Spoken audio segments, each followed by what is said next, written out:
The Middle East was a battlefield for most of the 20th century.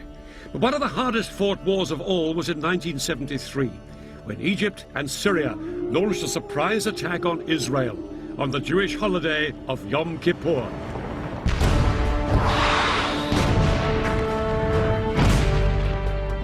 For 3 weeks, the battle swung violently from side to side. It brought each within sight of victory and defeat. And it brought the superpowers, America and the Soviet Union, close to a nuclear showdown. The Israelis were in no doubt they were fighting for their country's very survival. For the soldiers of Syria and Egypt, it was a battle for Arab territory and Arab pride. In this program, I'll be revealing how Arab and Israeli commanders astonished each other with the boldness of their strategy. And I'll be finding out how both sides used the latest weaponry with shattering results. No 20th century conflict has been as lasting and bitter as the struggle between Israel and its Arab neighbors. This is the story of the biggest battle between them. It's still such a sensitive subject in Egypt that they wouldn't let us film there. This is the story of the October War of 1973.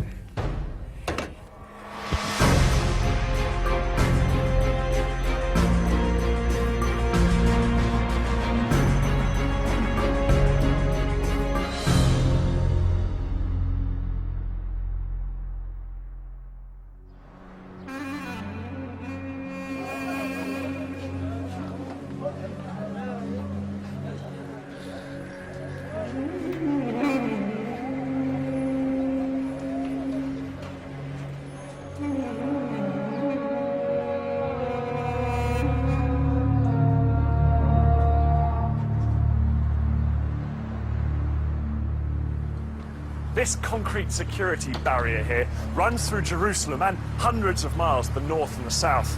On this side live predominantly Muslim Palestinian Arabs. On this side, the largely Jewish population of Israel.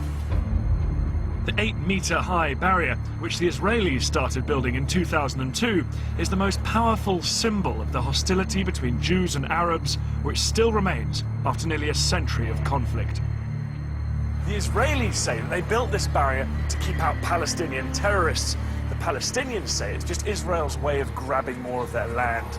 And that's what this conflict has always been about: land. Land known at the beginning of the 20th century as Palestine. Back in 1917, the British controlled Palestine, and they promised the Jews a homeland here. The problem was, there were more than 10 times as many Arabs as Jews already living in Palestine.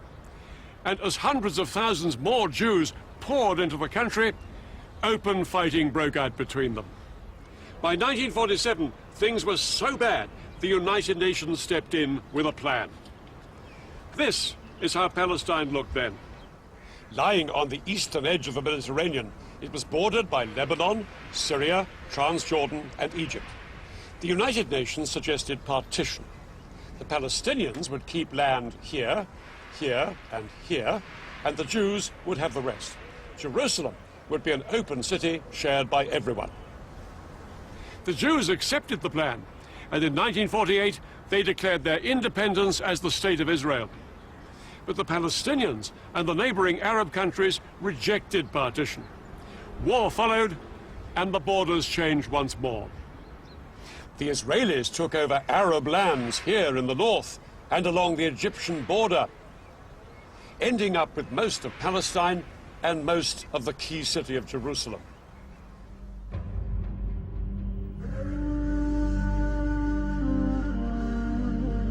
Tens of thousands of Palestinians fled or were expelled from their homes. These refugees headed to neighboring Arab countries, creating a refugee crisis that lasts to this day. One night everyone was awakened to the sound of people. Go, go, the Jews are coming. I can still recall the voice and the ensuing chaos. Within a short period of time, the entire village was marching out, carrying bare essentials, bedding on a mule, some clothing, some food. The Arabs refused to recognize this new state of Israel, and their resentment at the loss of Palestinian homes and land grew. For their part, the Israelis felt vulnerable, surrounded on all sides by hostile Arab enemies. Over the next 20 years, there was regular fighting along the borders. In 1967, things finally came to a head. On the morning of June the 5th, Israel launched a preemptive strike against Egypt. It was followed hours later by attacks on Egypt's allies, Syria and Jordan. It would become known as the Six-Day War. Almost 200 pilots of the Israeli Air Force took part in an incredibly ambitious airstrike. Their mission was to wipe out the Egyptian Air Force, the largest in the Arab world.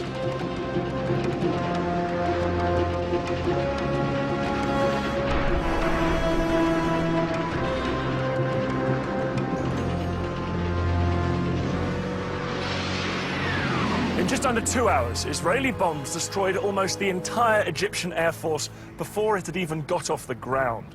Next, Israel launched strikes on the air forces of Jordan and Syria. By the end of the day, Israeli pilots had won total control of the skies. Not very far away, there were some military bases, and they had been attacked early in the morning. There was nothing announced, and we didn't know what was going on. Defeat was unfolding right there.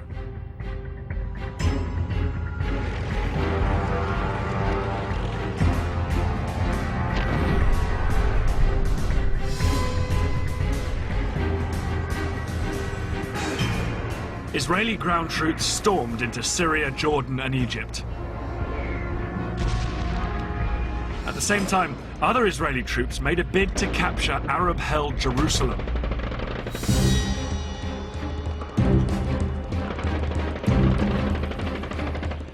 On June the 7th, just 2 days into the war, Israeli paratroopers charged through this gate into the old city.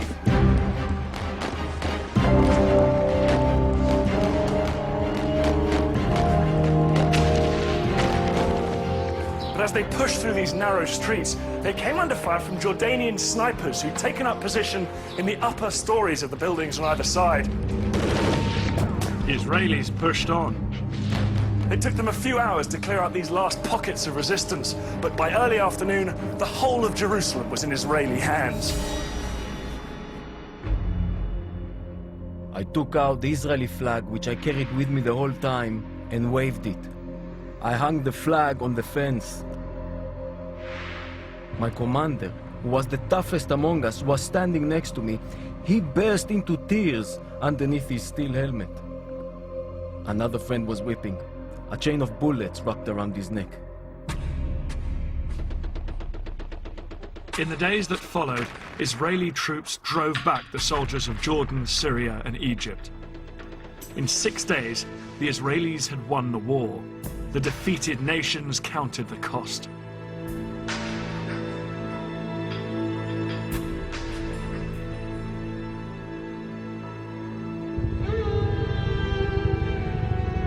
It's estimated that Egypt lost 80% of its military capacity, and along with Syria and Jordan, suffered over 30,000 dead and injured. People didn't really know what was going to happen next. I mean, people were scared. The whole country was at a total loss of what to do.